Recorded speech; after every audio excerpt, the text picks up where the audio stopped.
So I'm reminded today of a message the Lord gave me many years ago. He said, he told me something the Lord impressed in my heart. In order for me to bless you, you must be prepared to receive my blessings.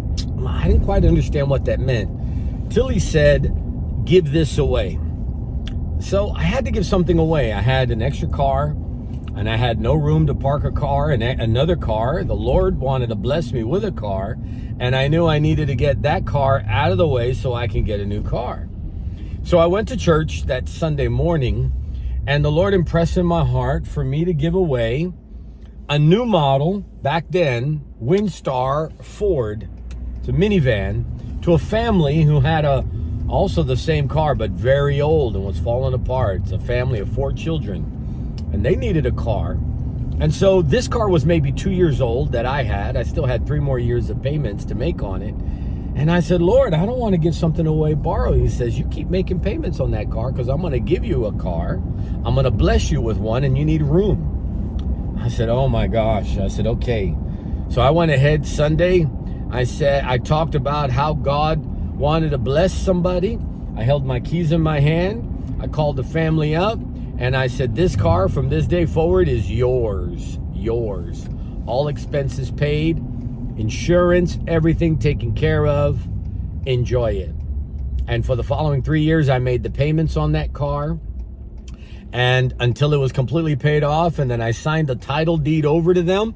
And they kept it the rest of their lives. They kept it the rest of their lives. And so, my friends, an important lesson that I learned there, in order for the Lord to bless me, I had to make room for it. We have to make room for the blessings of God. God is not a cluttered God. He's not a God that is one that's going to give you beyond what you can manage or handle. God desires for you to be taken care of, and he wants you to have possessions and items. If he didn't, then he wouldn't have said in the book of Ezekiel, chapter 12, verse 3, for Ezekiel to get his stuff or his possessions prepared to move. If he didn't want us to have possessions, then he wouldn't have said in Deuteronomy chapter 28, blessed shall be your cattle and your barns and your possessions and your lands. He wouldn't bless those things that you had. If God didn't want you to have possessions, then he would not have multiplied all that Job had lost 2 times. He multiplied it double portion. God desires for you to have possessions. The problem is, like the rich young ruler, that he refused to give up his possessions to follow Christ because the possessions actually had him. See, there are things that we own or things that we have that possess us. We don't possess it. And that's where the love of money or love of possessions gets in the way with our walk with Christ. We need to learn how to be able to walk with Christ, that our possessions do not possess us, but we possess our possessions. Those things that you have, God wants you to receive, wants you to be blessed with them, wants you to enjoy them, but they need to be his blessing, not his curse.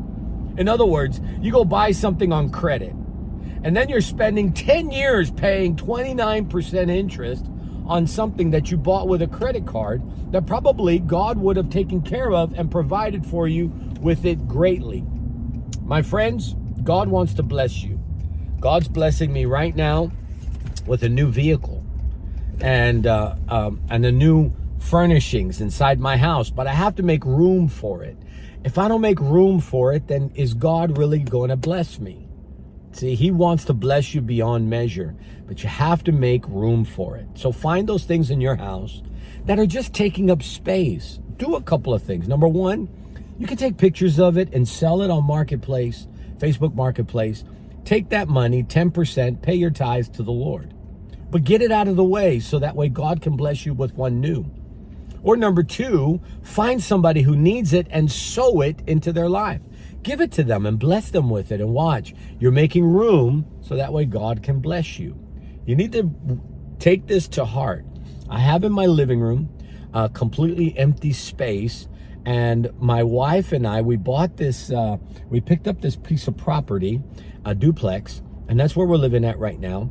And it's so beautiful that God gave us more and above. We were looking at buying a house, and the Lord ended up closing down the purchase of this home to move us into a duplex that ultimately 3 years ago, that's the property that I wanted. Not only did we get it cheaper than buying the house, we got it cheaper than when we initially were going to buy it. And it is far larger by 1,000 square feet than the house we were going to buy. So it was less cost for our new property, but bigger by 1,000 square feet than the property we were going to buy. And I'm telling you, my friends, God knows how to bless us and bless us greatly. And so we said, well, now we need new furnishings and so forth, because all our furniture we sold or we gave away in Southlake, Texas. And even though it didn't make us feel comfortable at the time, because we knew we were going to need those items when we moved into our new place, when the Lord provided us a new place. But the Lord said, do what I'm telling you to do, and I'm going to bless you with new. And so now we have this beautiful sofa that's coming in, one that we've always wanted, one that's so comfortable my wife can be next to me while we're watching broadcasts, movies, sporting events, etc.